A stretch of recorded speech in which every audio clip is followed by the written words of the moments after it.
أعوذ بالله من الشيطان الرجيم بسم الله الرحمن الرحيم يا أيها الذين آمنوا إذا قمتم إلى الصلاة فاغسلوا وجوهكم وأيديكم إلى المرافق وامسحوا برؤوسكم وأرجلكم إلى الكعبين وإن كنتم جنبا فاطهروا وصلى الله على النبي الكريم.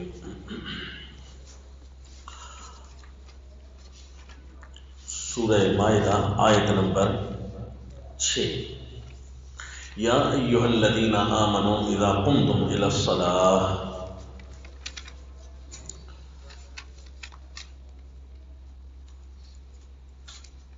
یہ ہے جی دوسرا عقد. تیسرا عقد. لفظ عقد الطہارت یا عقد الطہارت، کل سے میں دونوں لفظ بول رہا ہوں تو آپ اس کو نوٹ کر لیں کہ عقد اس کو کہتے ہیں سلک، اس دھاگے کو کہتے ہیں جس کے اندر ہار کی موتیوں کو پرویا جاتا ہے، اور عقد معاہدے کو کہتے ہیں. دونوں کی جمع عقود آتی ہے. دونوں ایک دوسرے کے معنی میں استعمال ہو سکتے ہیں.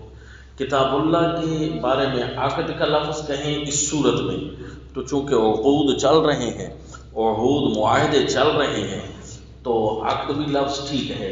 اور اس لحاظ سے قرآن کی ہر آیت نظم ہے.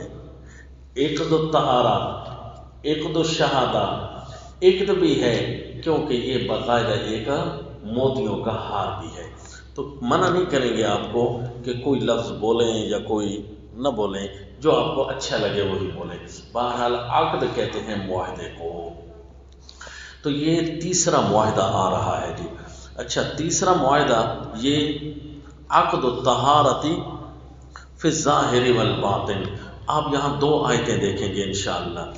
ظاہری اور باطنی طہارت کا عقد ہے. یہ اللہ نے ہمارے ساتھ معاہدہ کیا ہے. اندر سے بھی پاک رہنا مومنوں، باہر سے بھی پاک رہنا. میں نے آپ کو عرض کیا نا، پچھلی صورتیں اللہ نے ہمیں پڑھا کرنا ہم سے معاہدے لینے شروع کر دیے. پچھلی صورتیں اللہ نے ہمیں سمجھائی. تو یہ احکام پر ایک نظر دوڑاتے جائیں گے تو ہمیں پچھلے احکام کا ہونے والے معاہدے یاد آنا شروع ہو جائیں گے.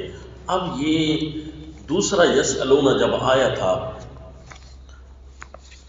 دوسرا یسألون، تو اس یسألون کے اوپر دیکھیں کیا لفظ لکھا ہے.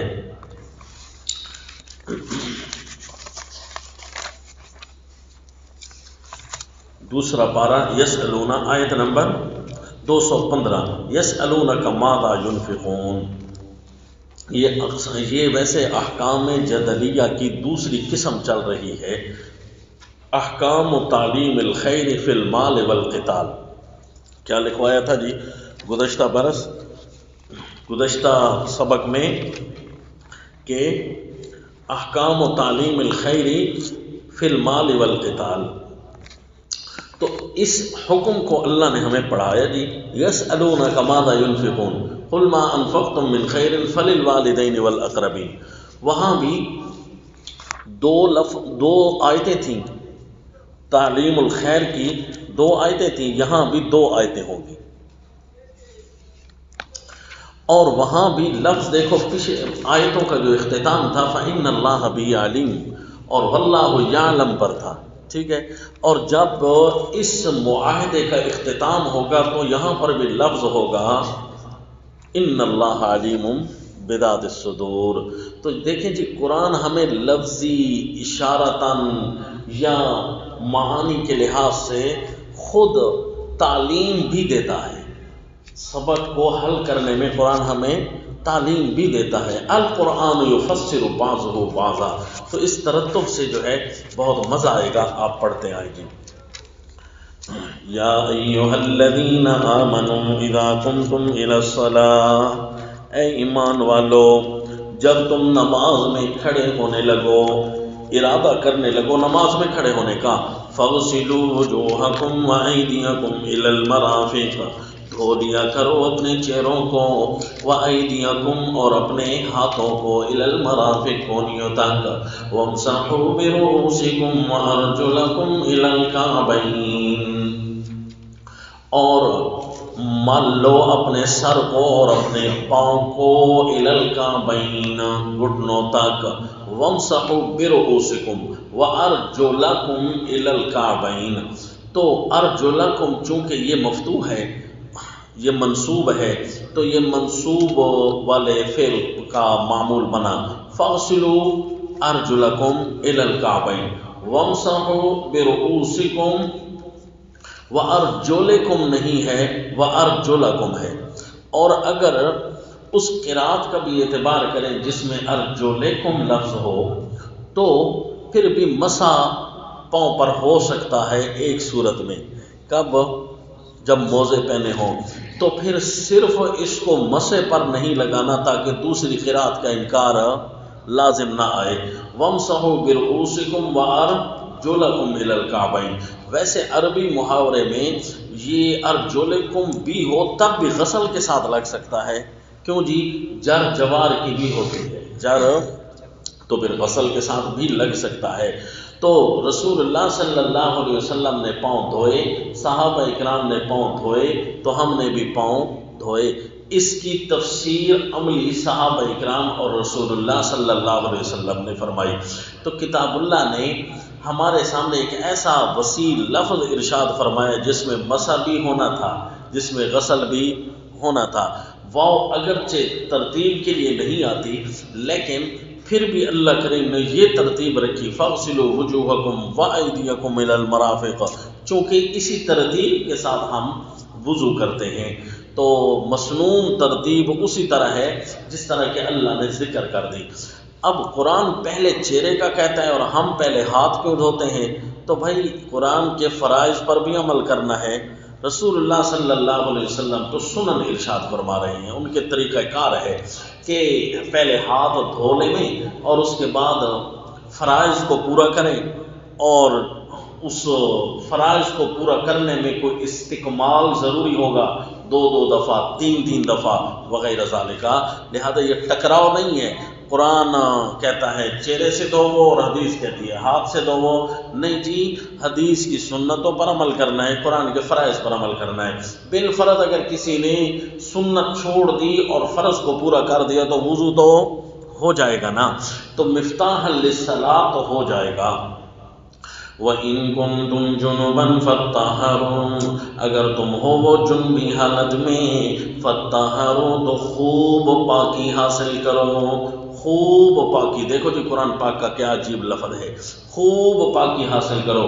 خوب پاکی کا تو یہ معنی ہے کہ ساری جگہوں کو دھوو، جہاں جہاں تک پانی جا سکتا ہے، اور اطمینان کر لو کہ نہ اس میں کوئی گندگی رہ گئی ہے، نہ اس میں کوئی اشارہ گندگی کا رہ گیا ہے، جہاں جہاں تک پھر پانی جائے گا خوب دھونا ہوگا۔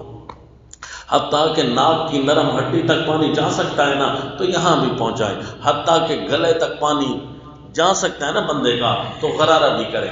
تو اسی لیے کہا جی غرارہ بھی کرنا، ناک کی نرم ہڈی تک پانی بھی جانا، اور یہ سارے بدن پر پانی بہانا، اور خوب پانی بہانے کی کم سے کم اور ادنا صورت تو یہ ہے کہ 3 دفعہ تو بحال ہونا تاکہ اطمینان کامل ہو جائے۔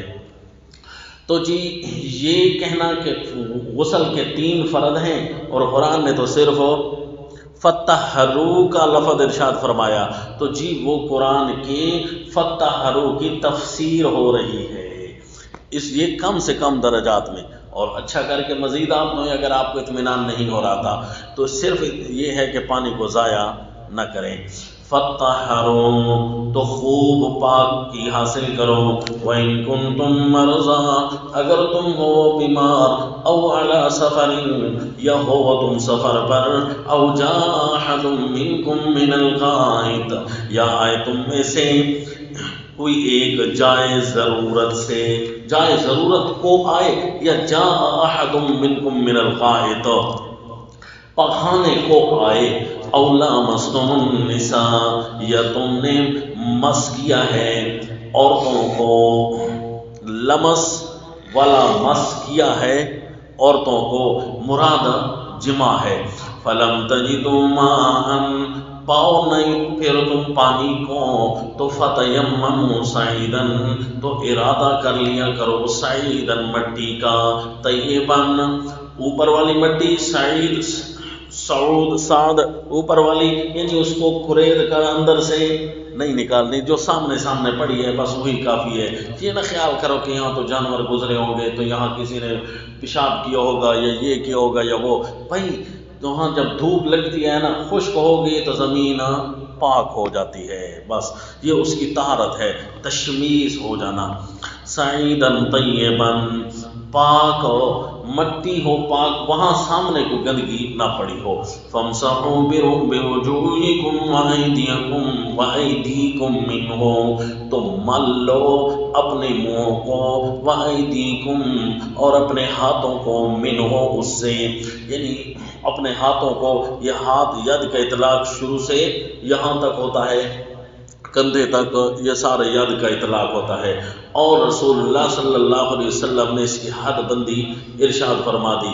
اب چونکہ قرآن پر زیادتی لازم نہیں آئے گی، بلکہ کتاب اللہ نے اس لفظ کو محمل چھوڑا کہ تھوڑا سا ہاتھ، سارا ہاتھ، کتنا ہاتھ، آدھا، تو رسول اللہ صلی اللہ علیہ وسلم نے اس اجمال کی تفصیل فرما دی ہے۔ وَأَيْدِيكُم مِّنْهُ مَا يُرِيدُ اللَّهُ لِيَجْعَلَ عَلَيْكُم مِّنْ حَرَجٍ، تو اللہ نے ظاہری طہارت کا ہمیں حکم کر دیا اور اس کی علت بھی ارشاد فرمائی، ما یرید اللہ لیجعل علیکم من حرج، یہ تیمم کا حکم جو دیا ہے تو یہ اللہ کا احسان ہے، کیونکہ اللہ چاہتا ہے کہ تم پر کوئی حرج نہ ہو، ضروری پانی نہیں قرار دیا، اس لیے مٹی کے ساتھ بھی گنجائش ہے۔ ما یرید اللہ لیجعل علیکم من حرج، اللہ بالکل نہیں چاہتا کہ تم پر کوئی تنگی کرے، ولکن یرید لیطہرکم، لیکن یہ احکام دے کر اللہ کی چاہت ہے کہ تمہیں پاک کرے ظاہری گندگی سے بھی، ولیتم نعمتہ علیکم، اور اللہ پورا کرے اپنا احسان تم پر۔ کیا مطلب جی؟ کہ وضو اور پانی کا اس ترتیب کے ساتھ حکم دینا، یہ اللہ اپنا احسان تمہارے اوپر پورا کرنا چاہتا ہے، اور اس احسان پر جب تم پہنچ جاؤ گے نا، لعلکم تشکرون، تاکہ تم احسان مان سکو ہمارا کہ ہم نے تمہارے اوپر بہت بڑا احسان کیا ہے۔ واقعی جی اس ترتیب کے ساتھ وضو، اطراف البدن کو دھونا، یہ پورے بدن کو سرایت کر جاتا ہے۔ جو غیر مسلم ہونا وہ بھی اس طریقے کے ساتھ اگر اطراف بدن کو دھوتے رہے نا تو کم از کم ظاہری بیماریوں سے بچتے رہتے ہیں۔ اگر کوئی اس کو چھوڑ دے، سارا دن نہ دھوئے اطراف بدن کو، تو ان کا بدن بیمار ہو جاتا ہے، تو ان کے بدن میں بیماریاں سرایت کر جاتی ہیں۔ پھر اس کے بعد خوراک کی جو اتار چڑھاؤ ہوتا ہے، وہاں رسول اللہ صلی اللہ علیہ وسلم نے مزید احتیاطی تدابیر بتا دی کہ خوراک کے اتار چڑھاؤ نے ہر وقت ہر کسی نے دانت صاف تو نہیں نہ رکھنے، لہذا رسول اللہ صلی اللہ علیہ وسلم نے اس کو مزید پاک کرنے کی ترتیب بتا دی کہ کبھی کیا کھاؤ گے، کبھی کیا کھاؤ گے، تو لہذا دانتوں پر مسواک کر لینا۔ اور اسی طرح بندہ طہارت میں جو حصہ کھلا رہتا ہے، گردن کا حصہ، یہ قفا کا حصہ، یہاں پر رسول اللہ صلی اللہ علیہ وسلم نے پانی کو ٹچ کیا ہے، کیونکہ یہ بدن کو بھی کھلا رہتا ہے، اطراف بدن تک اس جگہ کو دھویا نہیں جاتا، یہاں پانی کا ٹچ کرنا بھی اسی طرح باقی بدن کو جس طرح طہارت اور پانی کا اثر سرایت کر جاتا ہے، یہاں پر تھوڑا سا رہ جاتا ہے، رسول اللہ صلی اللہ علیہ وسلم نے اس کو بھی پورا کر کے بتا دیا۔ اللہ کریم نے اس کا حکم نہیں دیا، کیونکہ اللہ کریم نے صرف پانی کو سر تک ٹچ کرنے کا حکم دیا ہے۔ اب سر کی حدود کہاں تک جاتی ہیں؟ وَامْسَحُوا بِرُؤُوسِكُمْ، تو ہمیشہ اگلے حصے کو ہر کوئی ٹچ کرتا رہے گا، تو پچھلے حصے کو بھی ٹچ کرنے سے وضو تو ہو ہی جائے گا، لہذا اس کو بھی استیعاب کے طور پر استیعاب کی ایک صورت بنانے کے لیے رسول اللہ صلی اللہ علیہ وسلم نے گردن پر بھی پانی کو ٹچ کرنے کا. اب مقدار الناسیہ سامنے سے بھی ٹچ ہو گیا، اب پیچھے سے بھی ٹچ ہو گیا، یوں سر بھی سارا گر گیا. اور یہ جو سر ہوتا ہے یہ پورے بدن میں اشرف الاعضاء ہے، اس لحاظ سے کہ یہ جگہ بڑی قیمتی ہے. اگر صرف یہی جگہ ٹوٹ جائے نا تو سارا بدن گیا، دوبارہ کھوپڑی بنتی نہیں ہے تو بندہ بھی گیا. تو یوں استیعاب الرأس بھی ہو گیا اور اطراف البدن سے پورے بدن کا استیعاب بھی ہو گیا. تو یوں پانی سرایت کر جاتا ہے ہر جگہ پر، اس کے اثرات سرایت کر جاتے ہیں. تو یوں بندہ اپنے اللہ کے احسان کو بھولتا نہیں ہے، یاد کر لیتا ہے کہ اللہ تیرا احسان ہے. اچھا جی، پانی نہیں ملتا تو تیمم کرنے سے پھر کیا ہوتا ہے؟ تیمم کرنے سے کم از کم یہ ہوتا ہے کہ اگر چہرے پر مٹی کے اثرات اور بازو پر مٹی کے اثرات لگ جائیں نا تو کم از کم وہ جو مضر اثرات ہوتے ہیں نا وہ پھر بھی رفع ہو جاتے ہیں مٹی کے ساتھ، مضر اثرات. تو یوں اگر اللہ کی نعمت کو کوئی بندہ یاد کرنا شروع کر دینا تو پھر بندہ اللہ کے احسان مانتا ہے. لعلکم تشکرون. اچھا، ان چیزوں کا ہمیں نہیں پتا تھا کہ ہمیں کیسے پتہ چلے؟ اللہ نے تو ہمیں حکم دے دیا، کیونکہ بدن ہم نے اپنا بنایا نہیں ہے. تو یہ چیزیں وہی ذات بتا سکتی ہے جس نے اس کو تعمیر کیا ہو، جو اس کے بارے میں علیم ہو، جاننے والا ہو، جس کو علم ہو. اور جس حکم پر یہ مرتب ہو رہے ہیں نا وہاں پر بھی اللہ نے اپنے علم کے لفظ ارشاد فرمائے فَإِنَّ اللَّهَ بِهِ عَلِيمٌ وَاللَّهُ يَعْلَمُ وَأَنْتُمْ لَا تَعْلَمُونَ. اچھا جی، پچھلے جو حکم ہوا تھا نا ہمیں، اب اس پر ترتب بھی دیکھ لیجئے. احکام تعلیم الخیر فی المال والقتال. تو یسألونک ماذا ينفقون، حکم ہوا تھا کہ ہم کیا خرچ کریں یا کیسے خرچ کریں. تو فرمایا ما انفقتم من خیر. یہاں پر 2 دفعہ ماذا ينفقون ہے نا تو اپنے سبق میں بتا دیا کہ یہاں کیا کیا معنی کرنے ہیں. ما انفقتم من خیر فللوالدین، جو بھی کرو نا اچھی چیز ہو ان کے لیے کرو. فللوالدین والاقربین والیتامی والمساکین. یہ 5 والدین، اقربین، یتامہ، مسکین، ابن سبیل، ان کا ذکر کیا. بڑی حیران کن ترتیب ہے. سورۃ البقرہ میں اس کا جواب عرض کیا کہ پہلے بھی انفاق کا حکم ہے، بعد میں بھی مال کے انفاق کا حکم آئے گا، لیکن یہاں پر ترتیب تبدیل ہے.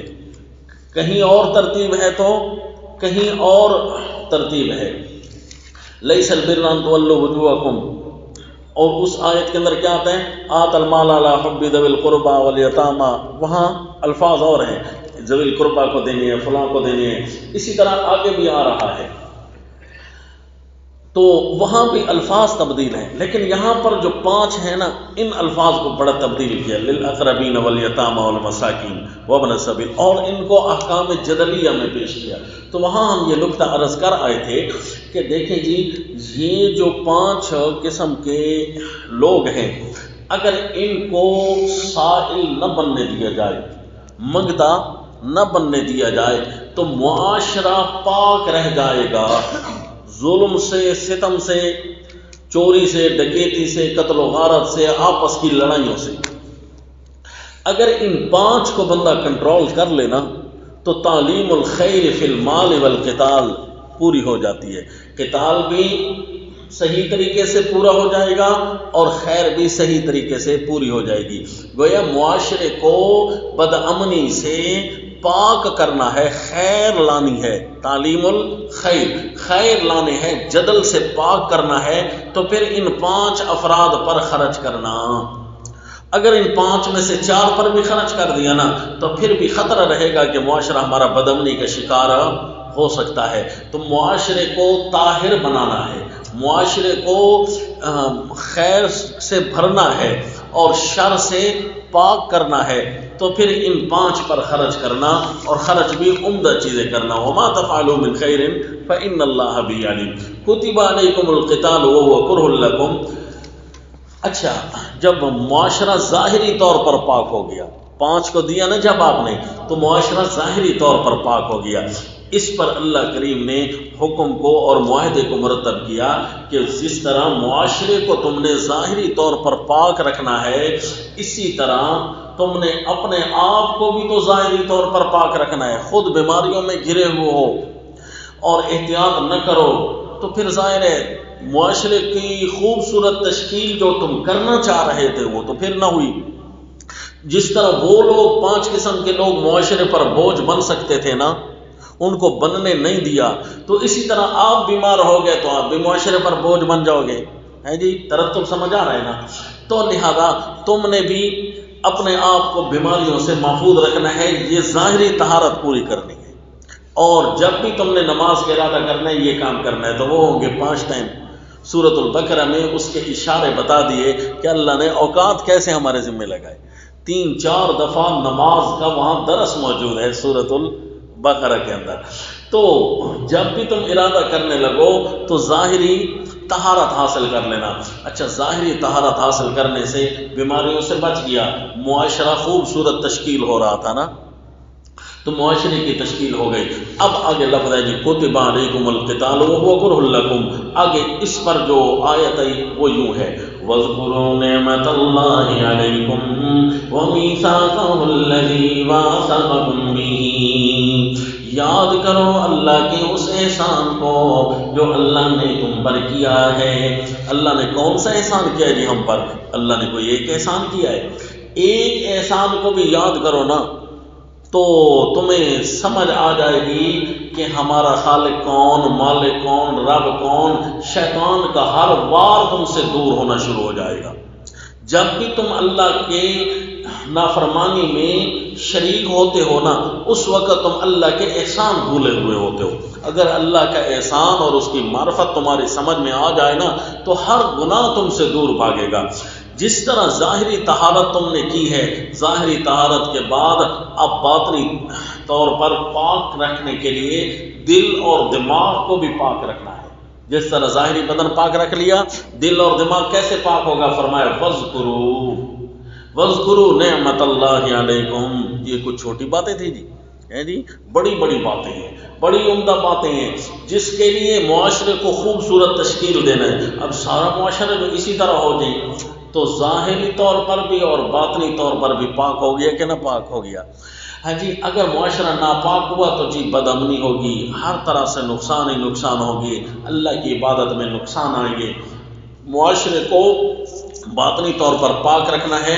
وَاذْكُرُونِی، وہاں پر ایک سبق دوسرے پارے کے اندر ہم نے پڑھا، اور جہاں پر زجرات ختم ہو رہی ہیں وہاں پر فَاذْكُرُونِی أَذْكُرْكُمْ وَاشْكُرُوا لِی وَلَا تَکْفُرُونَ، اللہ کریم نے ہمیں کچھ ذکر کی ترتیبات بتائی تھیں، وہاں پر کچھ ہم سے تفصیلات ارشاد فرمائی تھیں۔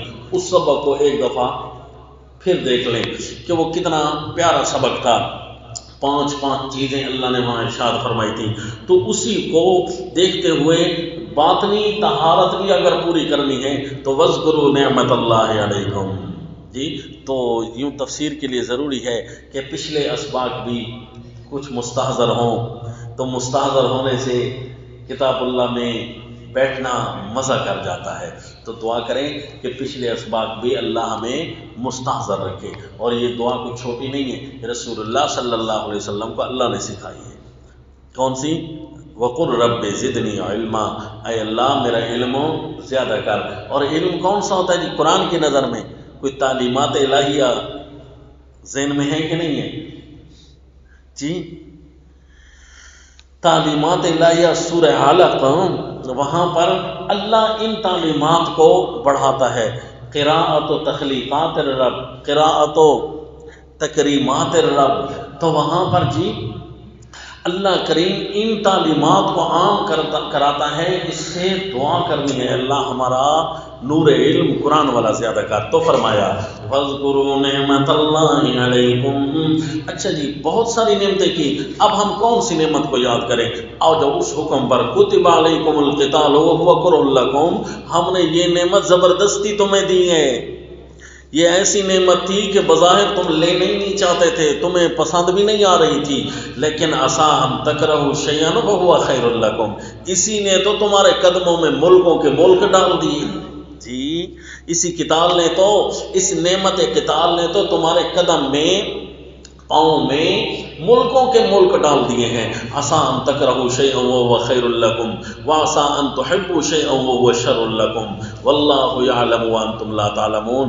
اس ایک نعمت کو بھی یاد کرو نا، قتال والی نعمت کو، باقی جتنی بھی نعمتیں یاد کرتے ہو اس لفظ کا کوئی ایک فرق تو نہیں ہے نا، وَاذْكُرُوا نعمت اللہ علیکم، جس پر ترتب ہو رہا ہے باعتبار ترتب کہ اگر اس نعمت کو یاد کرے نا تو بھائی وہ نعمت ایک ایسی ہے کہ وہ اس نعمت کا تعلق میثاق سے ہوتا ہے، بیعت سے ہوتا ہے، وَمِيثَاقَهُ الَّذِي وَاثَقَكُم بِهِ، جی اللہ کی وہ نعمت بھی یاد کرو جو تم پر ہوئی، اور اس معاہدے کو بھی یاد کرو جو معاہدہ اللہ نے تمہارے ساتھ ٹھہرایا ہے، وَاثَقَكُم بِهِ، وہ وعدہ تمہارے ساتھ ٹھہرایا ہے۔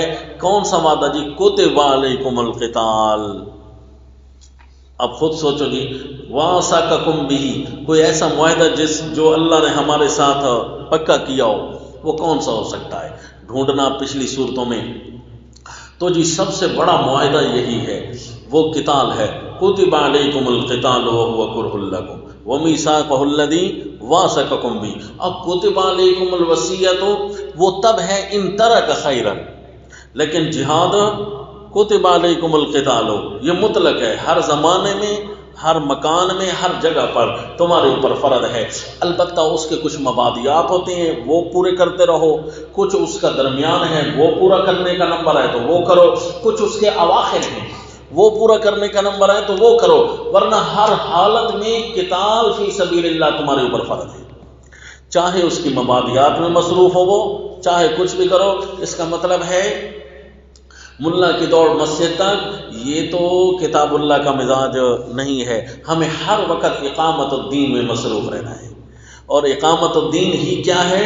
یہ قتال کی تمام ترتیبات کثیرہ ہیں، وہ سورہ الحج میں ابتدائیہ، اس کا درمیان سورہ البقرہ کے اندر حج کے احکام کے اندر اللہ نے وہ ترتیب ہمیں سمجھا دی ہے جی۔ اور جی وَاذْكُرُوا نِعْمَتَ اللَّهِ عَلَيْكُمْ وَمِيثَاقَهُ الَّذِي وَاثَقَكُم بِهِ، جیسے ہی آپ کو سال کے درمیان میں یہ آیت ضرورت پڑے، اب مجھے جب ضرورت پڑتی ہے تو میں اپنے سبق کو محفوظ کرتا ہوں اور دوبارہ سے وہ آیت سنتا ہوں، دیکھتا ہوں، اگر کہیں لکھا ہوا ہے تو پھر اس کو لکھتا ہوں، تو اس وقت تو پورا سبق چل رہا ہوتا ہے اور ترتب بندہ یاد کر کے بیٹھا ہوتا ہے، تو درمیان سال تو استحضار کا خطرہ بھی ہوتا ہے کہ بھائی یہ آیت وَاذْكُرُوا نِعْمَتَ اللَّهِ عَلَيْكُمْ وَمِيثَاقَهُ الَّذِي وَاثَقَكُم، اس کا مطلب جی سمجھائیں، تو بندہ حیران ہو جاتا ہے کہ یہ کہاں پر ترتب ہو رہا ہے، یہ کیسے آیت آئی ہے، یہاں پر کیوں آئی ہے، تو بندہ خود بھی شش و پنج میں پڑ جاتا ہے۔ تفسیر تو بندہ کر دے گا، ترجمہ تو کر دے گا، لیکن اطمینان قلبی نہیں حاصل ہوگا، دوبارہ پڑھنا پڑے گا، دوبارہ سننا پڑے گا، لیکن ایک دفعہ تو بندہ محفوظ کر لینا، یا تسجیل الصوت یا تسجیل الکتابہ، کسی صورت میں تو محفوظ کر لو۔ اب تسجیل الکتابہ کا وقت دعا کریں اللہ نصیب فرما دے، بڑا ضرورت پڑتا ہے ہر وقت، پھر تسجیل الصوت تو ہے ہی صحیح، پھر اس کو لے آتے ہیں وَاذْكُرُوا نِعْمَتَ اللَّهِ عَلَيْكُمْ وَمِيثَاقَهُ الَّذِي وَاثَقَكُم بِهِ إِذْ قُلْتُمْ سَمِعْنَا وَأَطَعْنَا، یہ معاہدہ اس لمحے کا ہے جب تم نے کہا تھا اے اللہ ہم نے سنا بھی ہے اور ہم نے مانا بھی ہے۔ یہ کب کہا تھا جی؟ ہم نے جب ہم پر جہاد فرض ہو رہا تھا تو اس وقت ہم نے جہاد کو ناپسند کیا، لیکن ہمارے اوپر جب فرض ہوا، فرض کو ہم نے قبول کیا، تو یہ کس طرح قبول ہوتا ہے؟ بندہ فعلاً بھی قبول کرے اور قولاً بھی قبول کرے، قولاً کہنا پڑے گا سمینا، اور فعلاً کرنا پڑے گا ہاں جی ہم نے اس کی اطاعت کر لی۔ واتقوا اللہ، اب نعمت تم پر آ گئی ہے ظاہری اور باطنی، اور احسان تم پر آ گئے ہیں، معاہدے تم نے کر رکھے ہیں۔ واتقوا اللہ، ان کے کچھ قوانین بھی گزر گئے ہیں اور ان کے کچھ جنگی اصول بھی تھوڑے تھوڑے گزر گئے ہیں۔ سورہ نساء کے اندر، تو لہذا تم ان کو پورا کرنے کے ہوئے اللہ تعالیٰ سے ڈرنا بھی صحیح، نافرمانی نہ ہو جائے۔ کیوں جی؟ ان اللہ علیم بذات الصدور، اللہ تعالیٰ تو ان رازوں کو بھی جانتے ہیں جو سینوں میں مدفون ہیں۔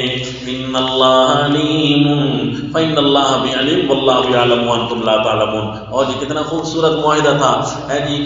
اور ظاہری لفظ تو بڑے آسان سے ہمیں ترجمہ بھی سمجھ آ سکتا تھا، معنی بھی سمجھ آ سکتے تھے، لیکن یہ وجہ سمجھ نہیں آئی کہ اللہ کریم نے ان کو کیوں نازل کیا تھا۔ تو اب پڑھنے سے سمجھ آ گئی کہ نہیں اللہ نے ان کو کیوں نازل کیا؟ یہ کیا تھا؟ عقد الطہارہ فی الظاہر والباطن، ظاہری طور پر طہارت حاصل کرو گے تو جس طرح تمہارا معاشرہ ظاہری طور پر بدامنی سے پاک ہو گیا تھا، تم بھی ظاہری طور پر بدامنی سے پاک ہو جاؤ گے۔ اور جہاد کی فرضیت سے جس طرح باطنی طور پر معاشرہ تمہارا پاک ہو گیا تھا کہ جہاں جہاد ہوگا وہاں شیطان آئے گا ہی نہیں، وہاں شیطان اپنی افواج داخل کر ہی نہیں سکے گا۔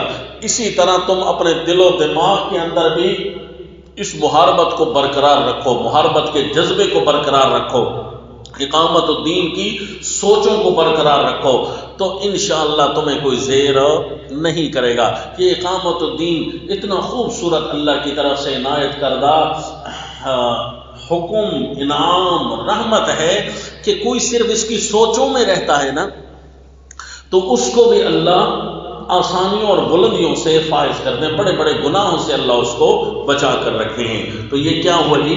عقد الطہارہ۔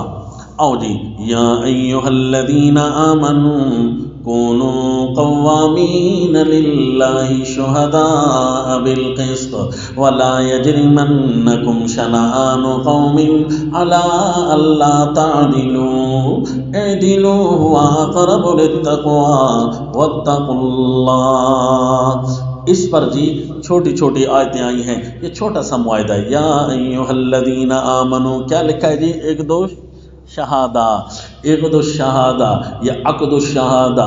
کس طرح جی؟ شہادت کا عقد، اسی طرح قانون بھی گزر چکے ہیں کچھ سورہ نساء کے اندر، تو وہ قانون بھی دیکھنے ہیں اور یہ عقد الشہادہ بھی دیکھنا ہے۔ یا ایھا الذین آمنوا، اے ایمان والو، کونوا قوامین، ہو جاؤ کھڑے ہونے والے، للہ، اللہ کے لیے، شہداء، گواہی دینے کو، بالقسط، انصاف کی، انصاف کی گواہی دینے کو کھڑے ہو جایا کرو اللہ کے لیے۔ ولا یجرمنکم شنآن قوم علی الا تعدلوا، اور کسی قوم کی دشمنی تمہیں اس بات پر نہ ابھارے کہ تم احسان نہ کر سکو، ایسا نہ ہو کہ تم احسان چھوڑ دو کسی قوم کی دشمنی اور ضد میں آ کر، نہیں اعدلوا، احسان کیا کرو، ہوا اقرب للتقوی، وہ تقوی کے بہت قریب ہے، تم انصاف کیا کرو، انصاف کرو گے تو متقی بننے کے زیادہ قریب ہو جاؤ گے، پھر جب فرائض اپنے بقیہ پورے کرو گے تو متقی بن جاؤ گے جی۔ اگر تم نے فرائض اپنے پورے کیے اور احسان نہ کیا تو پھر متقی تو بنتے رہے لیکن ابھی ہو دور، اگر احسان کر لیا تو انصاف کر لیا تو تقوی کے قریب ہو گئے، تو پھر متقی کب بنیں گے؟ جب ذاتی فرائض پورے ہو جائیں گے، وہ معاہدے جو پورے ہو جائیں گے۔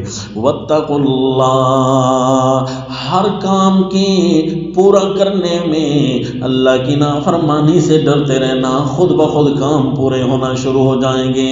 یہ دیکھنا کہ یہاں پر نافرمانی تو لازم نہیں آ رہی، یہاں پر نافرمانی تو لازم نہیں آ رہی، انصاف پورا کرتے ہوئے بھی اگر اسی فارمولے کو اپناؤ گے خود بخود پتہ چل جائے گا کہ اچھا اس کو انصاف کہتے ہیں، ورنہ تو تم بظاہر کسی اور چیز کو انصاف سمجھی بیٹھے ہو، حقیقت میں اللہ کی نافرمانی بن رہی ہو تو پھر نقصان ہوگا۔ لہذا اللہ کی نافرمانی نہ ہو رہی ہو، بس انصاف وہی ہوتا ہے، تو کبھی کسی کو چھوڑنے میں انصاف ہوگا، کبھی کسی کو پکڑنے میں انصاف ہوگا، کیونکہ دونوں میں فارمولہ ایک ہی چل رہا ہے کہ واتقوا اللہ ان اللہ خبیر بما تعملون، بے شک اللہ باخبر ہے ان کاموں سے جو تم کرتے ہو۔ وہاں پر سورۃ البقرہ کے اندر یسألونک عن الشہر الحرام قتال فی، شہر الحرام میں قتال کا آپ سے پوچھتے ہیں، عزت والے مہینوں میں۔ یہ احکام میں صوم تھے، کس میں صوم تھی؟ احکام جدلیہ کی، احکام و تعلیم الحلال والحرام فی الدین والنفاذ۔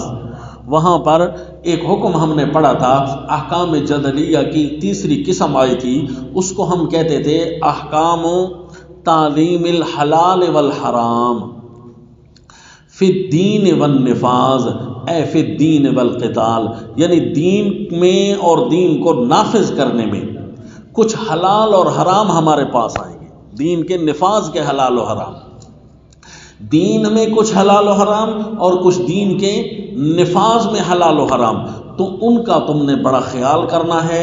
ایسا نہ ہو کہ کسی دین کے اندر حلال اور حرام میں فرق نہ کر سکو، یا دین کے نفاذ میں حلال و حرام میں فرق نہ کر سکو، تو نقصان ہوگا۔ لہذا اب یہاں پر جو ہم سے عقد لیا گیا، یا ایھا الذین آمنوا کونوا قوامین،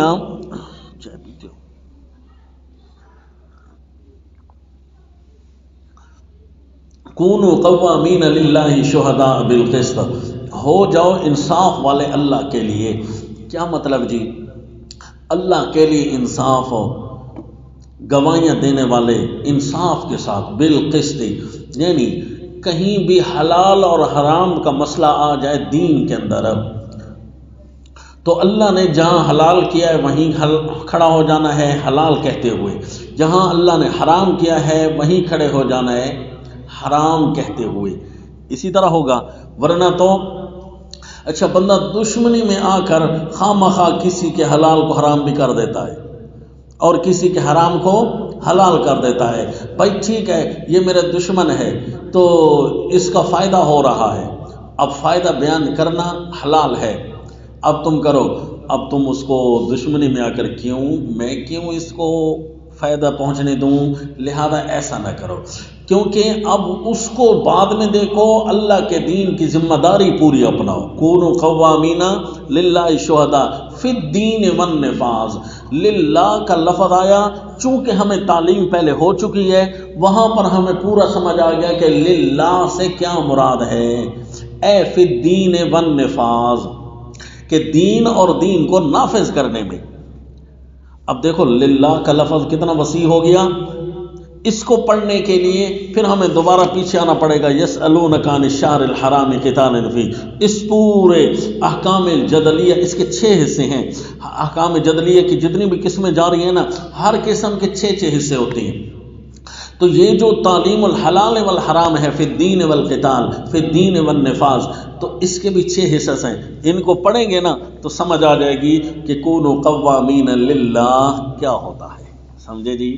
یہ کونوا قوامین للہ شہداء بالقسط، تو وہاں پر اعدلوا کا حکم اسپیشلی آیا، حالانکہ عدل وہ بھی تو اللہ کا دین تھا، تو اعدلوا کا لفظ اسپیشل آیا کیونکہ بعض اوقات بندہ سارا دین اپنا پورا کیے بیٹھا ہوتا ہے، لیکن جب کسی کے ساتھ ان بن چل رہی ہو نا تو اس وقت بندہ دین کو اتار چڑھاؤ کا شکار ہو جاتا ہے۔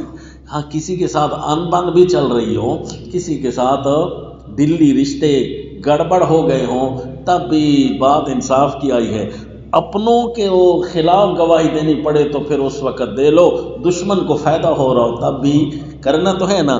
یہیں پر تو سمجھ آئے گی حلال اور حرام تم اللہ کے لیے پورا کر رہے ہو یا اپنے لیے پورا کر رہے ہو، کہاں تمہاری ذاتی فوائد ہیں یا للہ شہداء، اللہ کے لیے، سمجھے جی؟ او جی ان اللہ خبیر بما تعملون وعد اللہ الذین آمنوا وعملوا الصالحات لهم مغفرة واجر عظیم۔ اے ایمان والو، اللہ کے لیے کھڑے ہونے والوں، ظاہری طور پر چاہے تمہیں اپنوں کے خلاف کیوں نہ کھڑا ہونا پڑے، 5ویں پارے میں گزر چکا ہے، ولو علی انفسکم، اگرچہ اپنے خلاف بھی کھڑا ہونا پڑے، تم نے پھر بھی حلال اور حرام کی رعایت رکھنی ہے، اپنے نفع نقصان کو نہیں دیکھنا۔ ایسے مومنوں اور ایسے عمل والوں کے لیے اللہ نے بڑے وعدے کر رکھے ہیں۔ وعد اللہ الذین آمنوا وعملوا الصالحات، اللہ نے کون سے وعدے کر رکھے ہیں جی؟ وعد اللہ نے اس کا مفعول ذکر نہیں کیا، اللہ نے وعدے کر رکھے، دنیا کے وعدے، اخروی وعدے، بہت سارے اللہ نے وعدے ہمارے ساتھ کر رکھے ہیں جی۔ کون سے وعدے؟ یہاں پر دیکھو سورۃ البقرہ میں جب یہاں مسئلہ گزر چکا تھا تو وہاں پر کیا لفظ تھا کہ والذین ہاجروا وجاہدوا فی سبیل اللہ اولئک یرجون رحمت اللہ واللہ غفور الرحیم۔ یہاں پر بھی اسی مغفرت کا ذکر ہے، مفعول ذکر نہیں کیا، اس کے قریب چیزوں کو ذکر کر دیا کہ دو قسم کی چیزیں تمہیں ملیں گی۔ وعدے کے اندر قسمیں بتا دیتے ہیں، چیزیں نہیں بتاتے، کیونکہ وہ چیزیں تو ایسی ہیں مالا عین رأت ولا اذن سمعت ولا خطر علی قلب بشر، وہ چیزیں تو ایسی ہیں، البتہ ان کی قسمیں دو ہیں کہ ایک ہوگی دفع مضرت اور ایک ہوگی جلب منفعت۔ ایک دفع مضرت، لہم مغفرۃ، ان کے لیے بخشش ہی بخشش ہوگی، واجر عظیم، اور ان کے لیے اجر ہوگا بہت بڑا۔ کتنا بڑا جی؟ بہت بڑا اجر ہوگا، عظیم، اس کی وسعتوں کا اندازہ نہیں ہے۔ تو یہ دوسری آیت میں تھا، اور جب تعلیم الخیر گزر چکی تھی نا وہاں پر دوسری آیت میں تھا، لیکن اس پہلی آیت کے اختتامیہ میں کون سی چیز کا ذکر تھا؟ سزا کا ذکر تھا، تو اب سزا آئی۔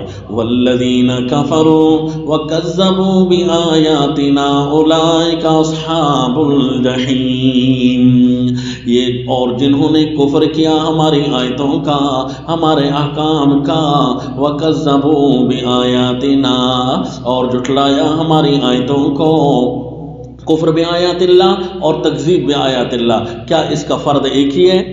تو آپ کو پورے قرآن میں فائدہ ہوگا، یاد رکھ لینا۔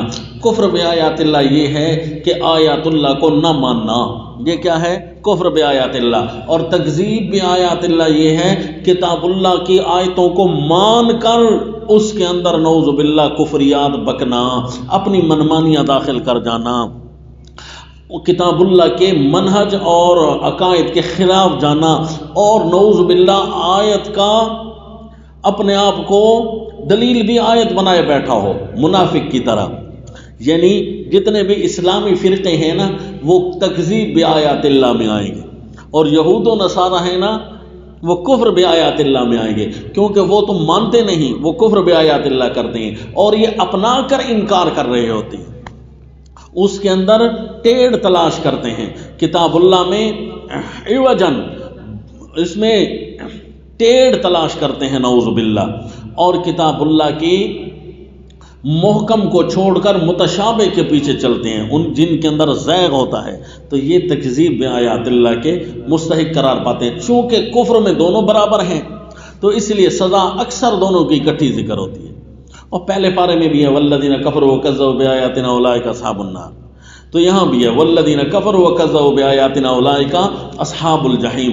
لیکن پچھلی جب تعلیم ہمیں ہو رہی تھی نا، تعلیم الحلال والحرام فی الدین والنفاس، وہاں پر اللہ نے ان کے بارے میں بتایا تھا کہ وَمَن يَرْتَدِدْ مِنْكُمْ عَنْ دِينِهِ فَيَمُتْ وَهُوَ كَافِرٌ فَأُولَئِكَ حَبِطَتْ أَعْمَالُهُمْ فِي الدُّنْيَا وَالْآخِرَةِ وَأُولَئِكَ أَصْحَابُ النَّارِ هُمْ فِيهَا خَالِدُونَ۔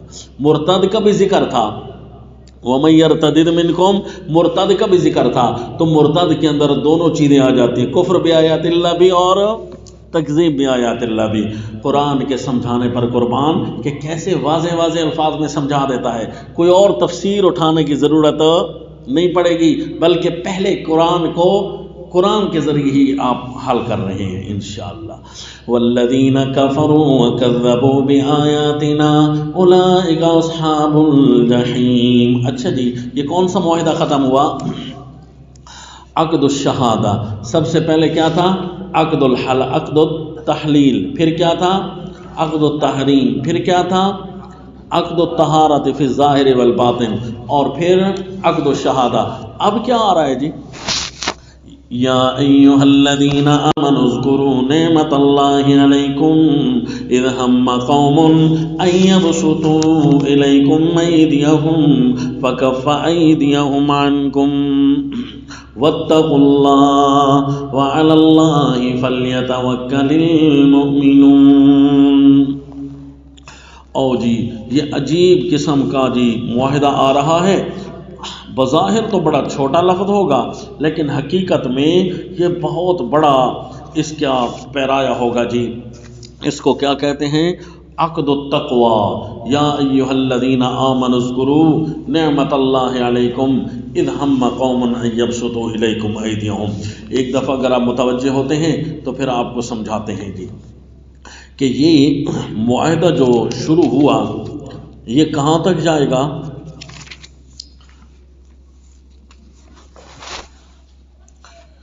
اگلا یا ایھا الذین آمنوا آ رہا ہے، یا ایھا الذین آمنوا اتقوا اللہ وابتغوا الیہ الوسیلہ۔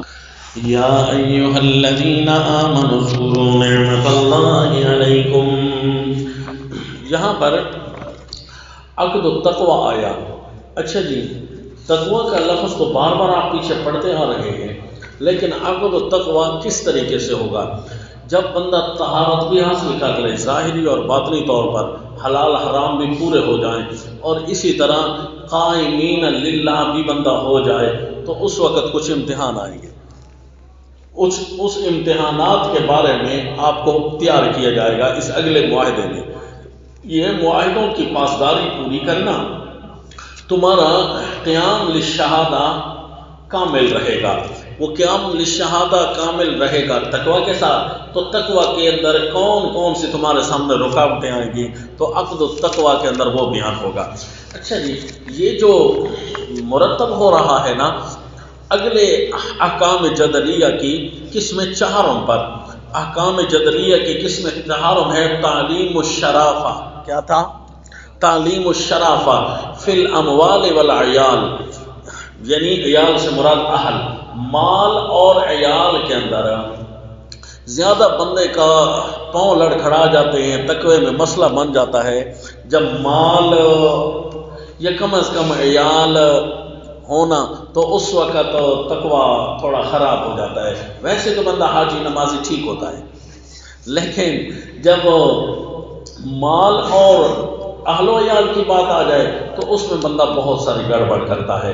اللہ کریم حفاظت فرمائے۔ تو اس وقت تقوی کی ترتیب سمجھائی اللہ کریم نے، وہ چونکہ احکام کے ذریعے تعلیم الشرافہ کہ شرافت تمہاری رہے، تعلیم مال کے اندر اور اہل و عیال کے اندر زیادتی نہ ہو، مال بس پھر تم صحیح ہو۔ مال کے اندر بھی تقوی رہے گا، اہل و عیال کے اندر بھی تقوی رہے گا، کسی طریقے سے زیادتی نہ ہو، نہ ہاتھ سے، نہ زبان سے، نہ اشاروں سے۔ تو وہاں پر بار بار تاکیدات شروع ہو گئی تھی۔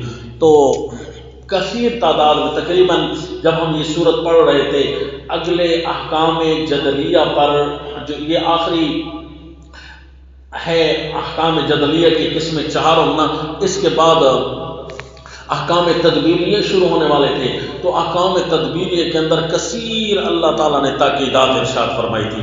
تو چونکہ پہلے ہمیں شرافت سکھائی گئی اور اس کے بعد تاکیدات تھی، تاکیداتیں کثیرہ، ایک ایک حکم کے اندر کتنی تاکیدات، 12 تک تاکیدات کے سیغے آئے تھے۔ تو جی اب ذرا سننا، اس کو ہے تو آسان لیکن کچھ تقوی کی رکاوٹوں کو اللہ تعالیٰ یہاں سے دور کرنے کے لیے ہم سے معاہدے لیں گے۔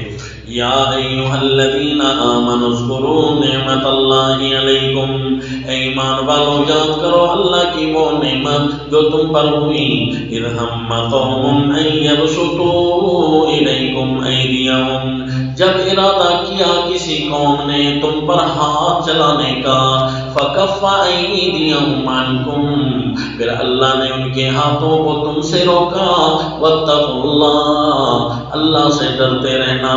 اسی طرح جس طرح اللہ کی نعمت کو یاد کر کے تم نے غیروں پر فتح حاصل کی تھی، اسی طرح آئندہ بھی خیال کرتے رہنا۔ وعلی اللہ فلیتوکل المؤمنون، مال اور نفریوں پر توکل نہ کرنا بلکہ مومن اللہ ہی پر توکل کرتے ہیں۔ اذ ہم، تو یہاں پر ہمیں کسی شان نزول کی کیا محتاجی ہوگی؟ اذ ہم قوم ان یبسطوا الیکم، تو قرآن میں خواہ ہمیں کسی واقعے کی طرف نہیں لے جانا چاہتا تو ہم بھی از خود واقعے کی طرف نہیں جائیں گے۔ اذ ہم قوم ان یبسطوا الیکم ایدیہم، جب بھی کوئی قوم ہاتھ بڑھاتی ہے نا ہماری طرف، وہ کب بڑھاتی ہے؟ کہ جب ہمارے پاس شرافت ختم ہوتی ہے، ہم اپنی شرافت دینیہ کو جیسے ہی ختم کرتے ہیں تو اس وقت کیا ہوتا ہے؟ غیر کا غلبہ ہونے لگ جاتا ہے۔ اب اگر پچھلی مثالیں دیکھنا چاہتے ہیں تو وہ دیکھ لیں، آئندہ مثالیں دیکھنا چاہتے ہیں تو پھر ان کا انتظار کریں۔ پچھلی مثالیں دیکھی ہم نے، مثلا بنی اسرائیل کا جو سبق اللہ نے پڑھایا ہمیں، لفظ از آیا تھا، تقریباً 12 دفعہ آیا تھا۔ کیا آیا تھا؟ 12 دفعہ۔ تو یہ سورۃ البقرہ کے اندر آیا تھا۔ دوسرا یا بنی اسرائیل کا لفظ جب ختم ہوتا ہے نا، وَإِذْ کے بعد وَإِذْ ظَلَمْتُمْ وَإِذْ قَتَلْتُمْ، اس طرح کیسے تقریباً 12 دفعہ لفظ از آیا تھا، اور یہاں بھی لفظ کیا ہے؟ از ہم قوم ان یبسطوا۔ اس کا مطلب ہے اس کو سمجھنے کے لیے پیچھے پلٹے، کہیں از آیت نہیں ہے جی۔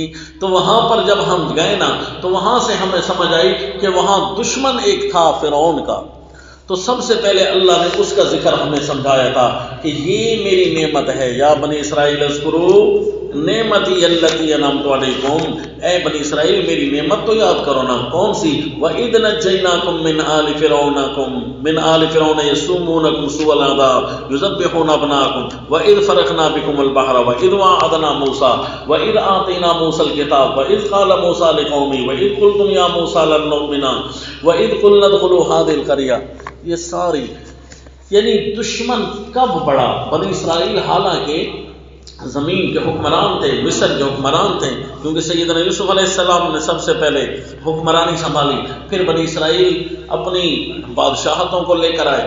تو فرعون کیسے غالب آیا؟ فرعون غالب اس وقت آیا جب ان کا دین کمزور ہوا، اور اس کا ذکر تفصیل سے ہم سورۃ البقرہ میں پڑھ چکے۔ اور جیسے ہی تقوی مضبوط ہوا تو کوئی دشمن ہم پر ہاتھ نہیں اٹھا سکتا تھا۔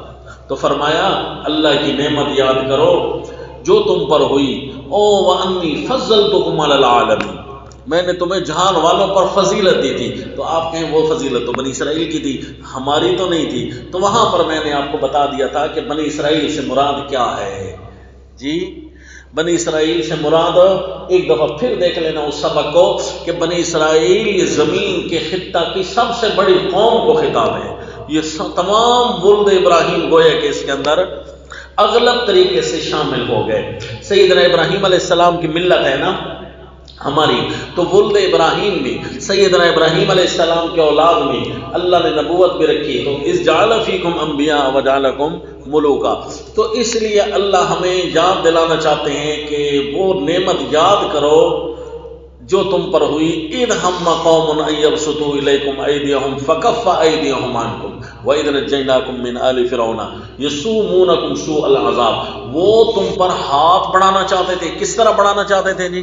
يُذَبِّحُونَ أَبْنَاءَكُمْ وَيَسْتَحْيُونَ نِسَاءَكُمْ، ہمارے مال اور عیال کے ذریعے وہ ہم پر ہاتھ بڑھانا چاہ رہے تھے۔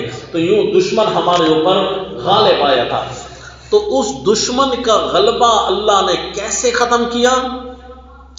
تمہارا وہ نعمت کا ذکر تمہیں پڑھایا جا چکا ہے، سمجھایا جا چکا ہے، اس طریقے سے ختم ہوا کہ تمہارے دین کے اندر، نفاذ کے اندر، مال کے اندر، عیال کے اندر خیر ہی خیر جب تھی نا تو دشمن کا غلبہ تم پر ختم ہوا تھا۔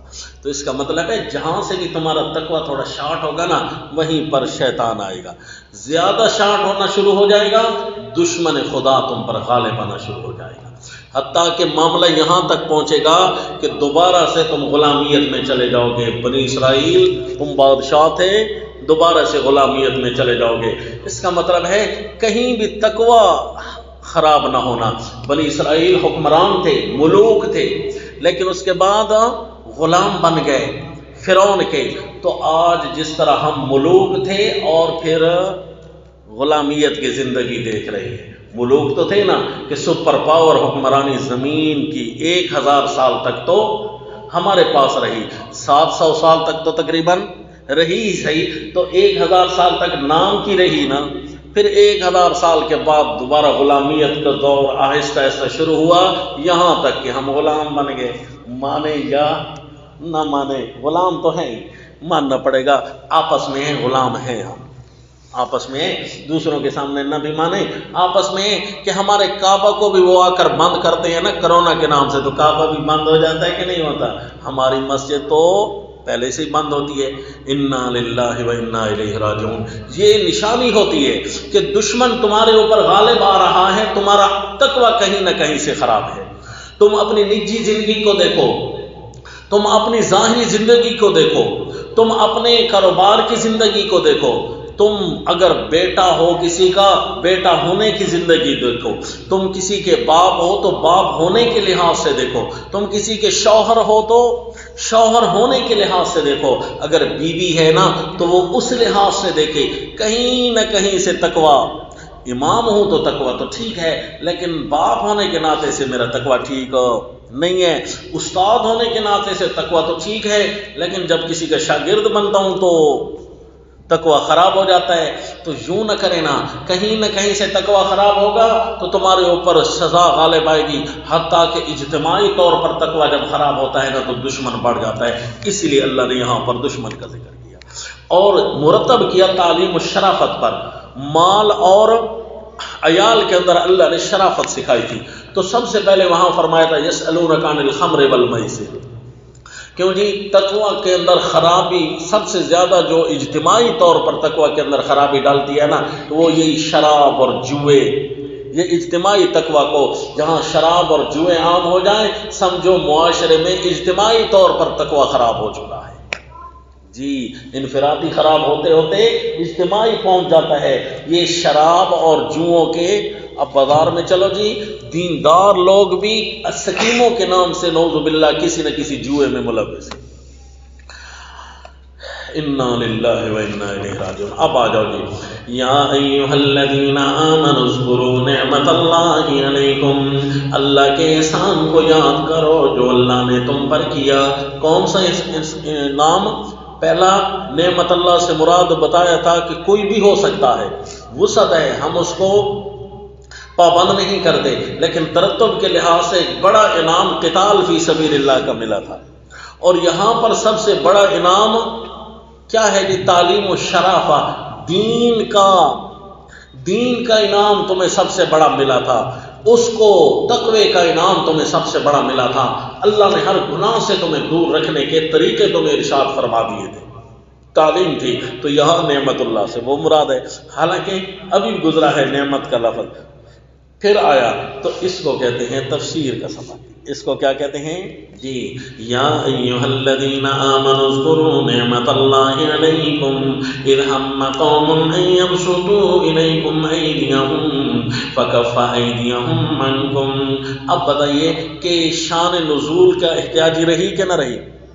نہ رہی، آیت حل ہو گئی کہ نہیں؟ اب ہمیں نہیں پتا کہ اس کے افراد میں سے، کثیر افراد میں سے ہر زمانے میں کیا فرد رہا ہے، کوئی بھی ہو سکتا ہے، ہمارے زمانے میں وہ جن کے ہاتھ ہم پر بڑھ رہے ہیں وہ بھی اس آیت میں شامل ہے۔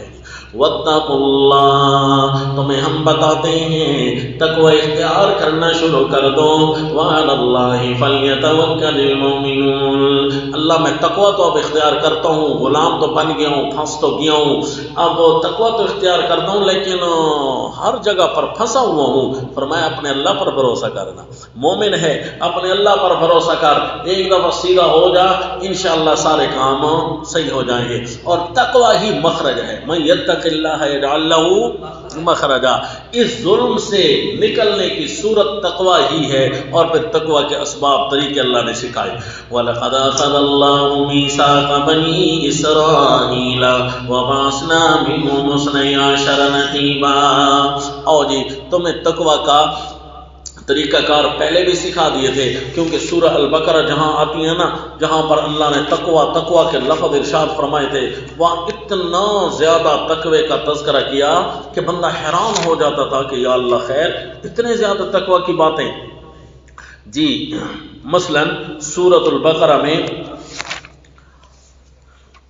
یہ دیکھ لیجئے آیت سورۃ البقرہ آیت نمبر 177 میں ہے، لیس البر والی آیت میں وہاں لفظ ہے اولئک الذین صدقوا واولئک هم المتقون، یہ لفظ۔ اچھا ایک آیت کے بعد فوراً فرمایا وَلَكُمْ فِي الْقِصَاصِ حَيَاةٌ يَا أُولِي الْأَلْبَابِ لَعَلَّكُمْ تَتَّقُونَ، آیت نمبر 179 میں۔ پھر فوراً اگلی آیت میں فرمایا بِالْمَعْرُوفِ حَقًّا عَلَى الْمُتَّقِينَ۔ حیران ہو گئے جی، دو آیتوں کے بعد پھر فرمایا کما کتب علی الذین من قبلکم لعلکم تتقون، آیت نمبر 183 میں۔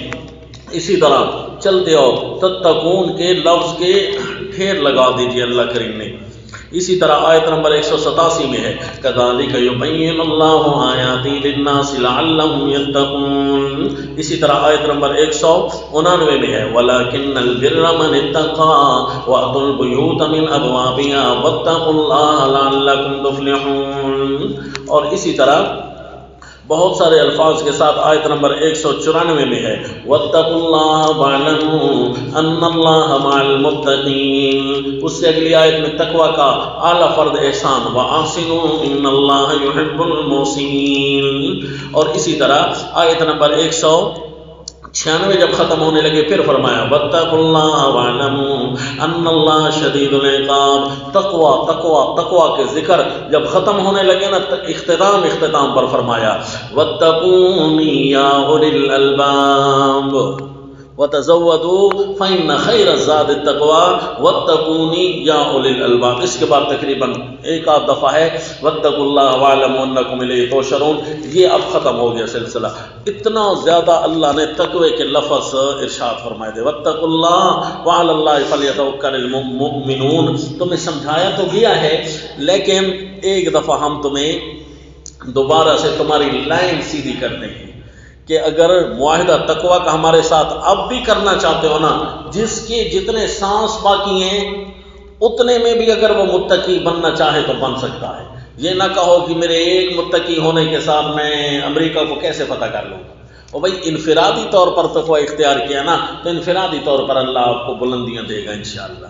اگر آپ کی وجہ سے دوسرے متقی بننا شروع ہو گئے تو وہ اجتماعی تقوی آ جائے گا، پھر دشمن تو دیکھنے کو بھی نہیں ملے گا انشاءاللہ، زمین پر پھر فتح اپنی ہی ہے انشاءاللہ۔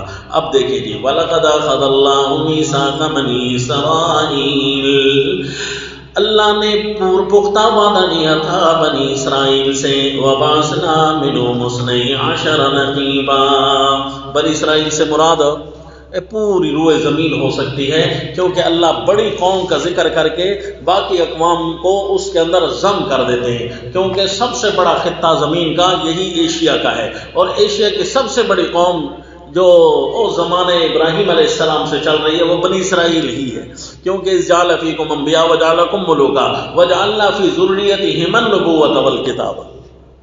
اللہ نے نبوت بھی انہی کے اندر رکھی ہے، بادشاہت زمین کی حکمرانی بھی انہی کے اندر رکھی ہے، تو اس سے مراد سارے لوگ ہو سکتے ہیں۔ اگر یہ سبق سمجھنا بھی آئے تو پھر سورۃ البقرہ کا سبق دوبارہ ایک دفعہ دیکھ لیں۔ وَلَقَدْ أَخَذَ اللَّهُ مِيثَاقَ بَنِي إِسْرَائِيلَ، بنی اسرائیل وہ جو اول بنی اسرائیل تھے جہاں سے ابتدا ہو رہی تھی، جو مین عناصر تھے بنی اسرائیل کے وہ تھے 12 خاندان، پھر ان سے ذریت پھیلی اور پوری زمین پر ان کی گروتھ ہو گئی، وہ بڑھ گئے پوری زمین کے اندر ہی۔ وَبَعَثْنَا مِنْهُمْ اثْنَيْ عَشَرَ نَقِيبًا، یہ ابتدا ہو رہی ہے جی بنی اسرائیل کی۔ وَبَعَثْنَا مِنْهُمْ اثْنَيْ عَشَرَ نَقِيبًا، اور مقرر کیے ہم نے ان میں 12 سردار بنی اسرائیل کے۔ یہاں سے بنی اسرائیل پھیل رہی ہے، پوری زمین پر چلے گی۔ ہم نے ابتدا ہی سے تمہارے ساتھ جو معاہدہ کیا تھا، اب تم پھیل چکے ہو، پوری زمین پر آ چکے ہو، لیکن وعدے اور معاہدے ہمارے وہی ہیں، اب بھی وہی ہیں۔ اب بھی اگر کوئی کرنا چاہے تو یہ کرے۔ وقال اللہ انی معکم، اللہ نے فرمایا تھا وہاں بھی میں ہوں تمہارے ساتھ، کوئی تمہیں دکھ نہیں دے سکے گا، کوئی تم سے کچھ چھین نہیں سکے گا، کوئی تمہیں زوال نہیں آئے گا، میں ہوں نا تمہارے ساتھ۔ شرط لئن اقمتم الصلاۃ، کہا تھا نا جی اس یومیہ عبادت سے کام یوم عبادت سے شروع ہوتا ہے۔ اصل میں ہمارا تقویٰ اوپر سے نہیں آئے گا کہ حج کرنے جاؤں گا نا وہاں سے پھر میں متقی بن کر آؤں گا۔ اور بھائی یہ نہ کہا کریں بھائی حج کر کے آؤں گا تو متقی، تقویٰ یہاں سے شروع ہوتا ہے یوم عبادت سے۔ لئن اقمتم الصلاۃ، اگر تم نے نماز کو قائم کیا، نماز تمہاری زندگیوں میں آ گئی، ادا نہ بلکہ، اور اقامت صلاۃ کے میں نے آپ کو بتایا ہوئے کتنے افراد ہیں۔ اقامت صلاۃ کا ایک ہے ادائے صلاۃ تو ہو گئی نا، تو اقامت صلاۃ کے لیے ہے خاشعون، دائمون، یحافظون۔ جی یہ اقامت الصلاۃ کے لیے اللہ نے لفظ ارشاد فرمائے ہیں کہ ایک تو ہمیشگی کرنی ہے، ایک تو اس کی حفاظت کرنی ہے، یعنی اس کے ظاہری اور باطنی تمام شرائط کی حفاظت کرنی ہے، کہیں نقصان نہ آنے پائے، اور خاشعون، دل میں اس کا مکمل خشوع، ڈر، اس کی ہیبت پوری طاری ہو تو یہ اقامت بن جاتی ہے۔ تو ہر چیز کی پریکٹس ہوتی ہے نا، تو نماز کی اقامت کی بھی پریکٹس ہونی چاہیے، کیوں جی یہ یومیہ چیز ضرورت ہوتی ہے، جو چیز یومیہ ضرورت پڑتی ہے اس کے لیے تو بندہ زیادہ کوشش کرتا ہے۔ دیکھو نا جی کہ گھر میں پانی کی سب سے زیادہ ضرورت پڑتی ہے نا، تو پانی کے لیے بندہ ایک ایسا نظام وضع کرتا ہے کہ ہم یہاں بیٹھے رہیں پانی زمین سے نکل نہیں رہے، مشینیں لگا دیتے ہیں کہ سٹوریج بنائیں۔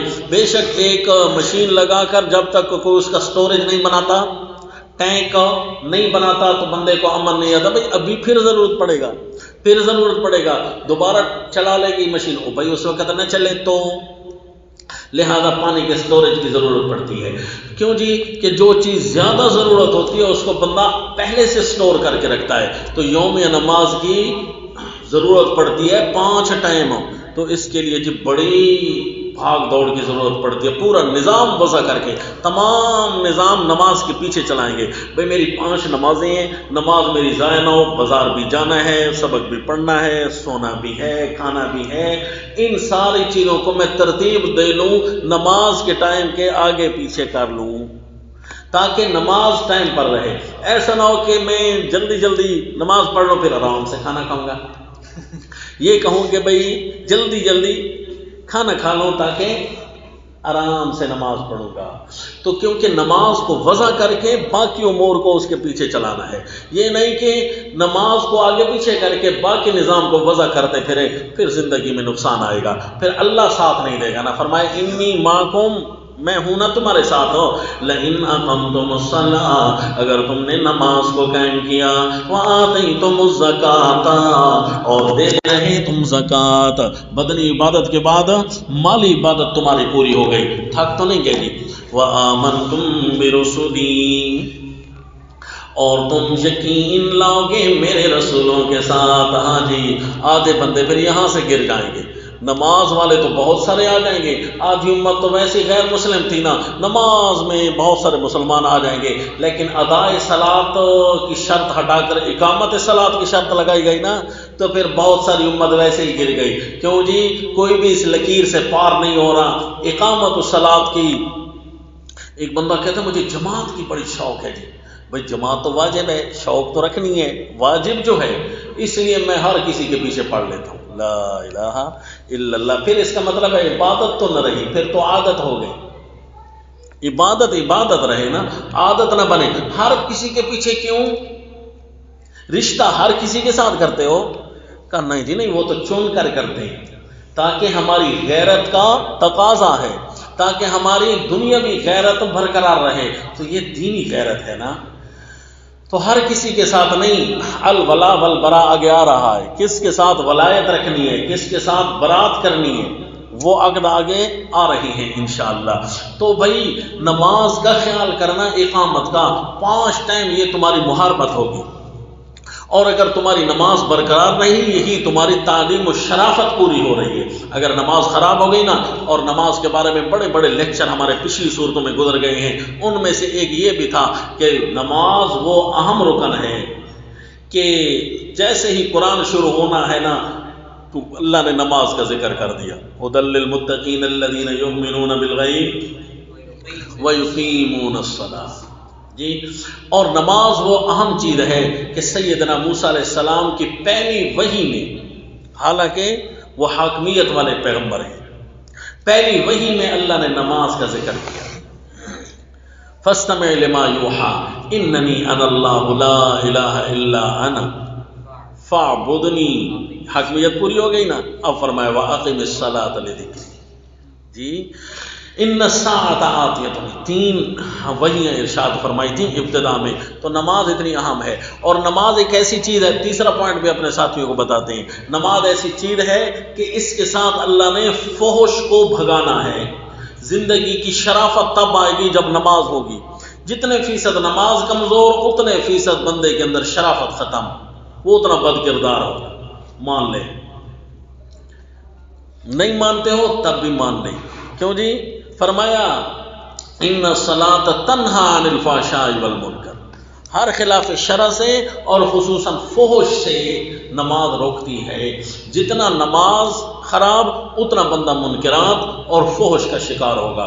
موبائل عام ہو رہے ہیں تو سمجھو نماز جا رہی ہے، اللہ تعالی ہماری حفاظت فرمائے۔ ایک دن ایسا بھی آئے گا بھری بھری مساجد میں ایک بندہ بھی اقامت الصلاۃ والا نہیں ہوگا، سارے کے سارے ادائے صلاۃ والے ہوں گے۔ پھر اسرائیل کو کیا فرق پڑتا ہے، وہ ایک ہی بم لگائے گا۔ غزہ میں ہماری مسجدوں سے بڑی بڑی مسجدیں اس نے تباہ کی، انا للہ و انا الیہ راجعون۔ لئن اقمتم الصلاۃ وآتیتم الزکاۃ، اور دیتے رہو گے تم زکات، یعنی مالی شرافت، مالی عبادات بھی تمہاری پوری رہی۔ اب آگے اعتقادات، وآمنتم برسولی، اور تم میرے رسولوں پر ایمان لاتے رہو گے، کیونکہ بنی اسرائیل کو مسلمان تو تھے نا، اب ایمان ان کا تب پورا ہوا جب کتاب تورات کی نازل ہونی شروع ہوئی، تو اس سے پہلے سیدنا موسیٰ علیہ السلام کے ساتھ تو دیا نا انہوں نے، تو مسلمان تو تھے نا۔ وآمنتم برسولی، اور تم میرے سارے رسولوں پر ایمان لاؤ گے، وعزرتموہم، اور ان کی مدد بھی کرو گے، ان کی تقویت کا باعث بنو گے، وَأَقْرَضْتُمُ اللَّهَ قَرْضًا حَسَنًا، اور قرض دو گے اللہ کو اچھا قرضہ۔ یعنی یہ صدقہ ایک ایسی اہم چیز ہے، واجب تو نہیں ہے لیکن واجب سے جدا بھی نہیں ہے، واجب بھی نہیں ہے لیکن واجب سے جدا بھی نہیں ہے، کوئی اتنا قریبی مستحب ہے، اتنا قریبی مستحب ہے کہ لگتا یہ ہے کہ واجب سے بھی چڑھا ہوا ہوگا، لہذا قرضہ دیا کرو، یعنی صدقہ دیا کرو اپنے اللہ کو۔ وَأَقْرَضْتُمُ اللَّهَ قَرْضًا حَسَنًا، یہ معاہدے کیے تھے ہم نے تقویٰ کو پورا کرنے کے لیے۔ لَأُكَفِّرَنَّ عَنكُمْ سَيِّئَاتِكُمْ، میں اللہ دور کر دوں گا تمہاری برائیاں، ایک ہے ذنوب اور ایک ہے سیئات، معاصم، گناہ، ان ساروں کے اپنے اپنے حصص ہیں۔ سیئات وہ ہیں جو بھائی بندہ تو ٹھیک ہے لیکن یوں نہیں کرنا چاہیے تھا، بھائی اتنی بڑی بات تو نہیں ہے لیکن یوں ذرا اچھا نہیں ہے، یوں بیٹھنا نہیں تھا، یوں کھڑا نہیں ہونا تھا، یوں اٹک نہیں جانا تھا، یوں چلنا نہیں تھا، یہ ہوتی ہیں سیئات۔ کیونکہ جو کمال اور وقار والا ہوتا ہے اس کو چھوٹی چھوٹی لغزشیں بھی اچھی نہیں لگتی، بھلی نہیں لگتی، اس کے مزاج میں، اس کے کردار کو یہ عمدہ نہیں لگتی۔ بھائی یوں بندہ تو بڑا اچھا ہے لیکن بیٹھا کیسے تھا، اس سیئات سے تعبیر کرتے ہیں۔ پتہ نہیں اب اس کے حدود عند اللہ کیا ہوگی، پتہ نہیں ہم ایک دوسرے کو السلام علیکم وعلیکم السلام کیسے کر رہے ہوتے ہیں، پتہ نہیں یہ کس انداز میں جا رہا ہوتا ہے، اور وقت کیا حال ہے جی۔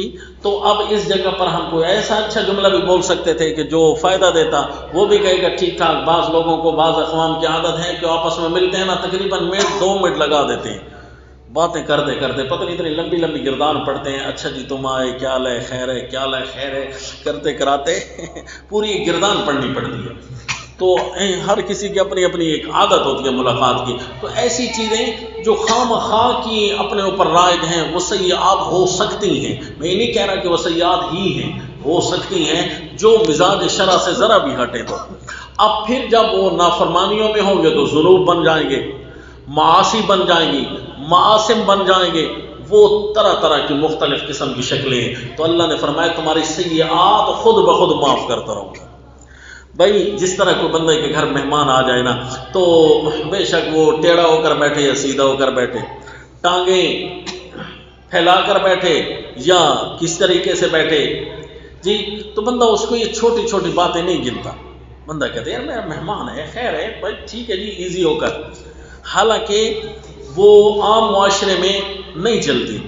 تو اللہ کریم فرماتے ہیں بھائی سیئات تو ان کی درگزر ہو، کیونکہ یہ متقی ہیں. متقی جو بن گیا باقی تو سارے احکام پورے کرنے، اقامت الصلاۃ ٹھیک ہے، اداء زکوٰۃ ٹھیک ہے، ایمان بالرسل ٹھیک ہے، اور امداد نبیوں کی یہ کرتا ہے، اور اللہ کے راہ میں صدقات خیرات کرتا ہے، چھوٹی چھوٹی ہم بھی نہیں گنتے. ٹھیک ہے جی. لَأُكَفِّرَنَّ عَنْكُمْ سَيِّئَاتِكُمْ وَلَأُدْخِلَنَّكُمْ جَنَّاتٍ تَجْرِي مِنْ تَحْتِهَا الْأَنْهَارُ. گنتے بھی نہیں ہیں، اس کو مٹاتے بھی رہیں گے، انعام میں بھی کوئی کمی نہیں آنے دیں گے. وَلَأُدْخِلَنَّهُمْ جَنَّاتٍ، اور تمہیں داخل کریں گے ہم ایسے باغات میں، تجری من تحتها الانہار، جن کے نیچے نہریں جاری ہوگی. فمن کفر بعد ذلك، اب من تحت الانہار بار بار آئے گا جی، اس کے لیے مزید کسی تعبیر کے اندر ہم نہیں پڑیں گے، کسی خدشے کے اندر، کیونکہ ہمارے پاس نقشہ جو موجود نہیں ہے جنت کا. بعض مفسرین نے یہ معنی کیا ہے من تحت اشجارہا، ان کے درختوں کے نیچے جی، کہ بھائی گھر کے نیچے تو نہریں، تو یہ اگر ہو سکتا ہے، کیا کہتے ہیں آپ اس کو، وہ لفظ مجھ سے بھول گیا ہے، چلے شکر ہے بھول گیا کہ میں اس پر تبصرہ نہیں لگاتا. یہ خواہ مخواہ بندہ اپنے اوپر بوجھ تو نہ بنے، بلکہ جس طریقے سے اللہ نے فرما دیا اب گھر کا نقشہ ہو تو ہم بتا سکتے ہیں نا کہ اس کے نیچے کیسے نہریں جاری ہوگی. اور گھر کا نقشہ ایسا ہے کہ مالا عین رأت ولا اذن سمعت ولا خطر علی قلب بشر، ہمیں پتہ ہی نہیں ہے، لہٰذا ہمارا ایمان ہے گھروں کے نیچے نہریں جاری ہوں گی. وہ گھر کیسے ہوں گے؟ باغات میں ہوں گے. پورا ایک درخت جو گھر ہو تو ہو سکتا ہے نا جی، پورا ایک گھر ہو اور وہ ہو درخت پر، تو جنت کے درخت پر ہوگا. آپ یہ تو نہ کہیں نا کہ ہمیں درخت پر گھر بنا دیں گے، تو جنت کا گھر ہوگا جی. اس کے نیچے اگر نہریں جاری ہوگی تو تحت اشجارہا والی تفسیر بھی آگے کہ نہ آگے جی.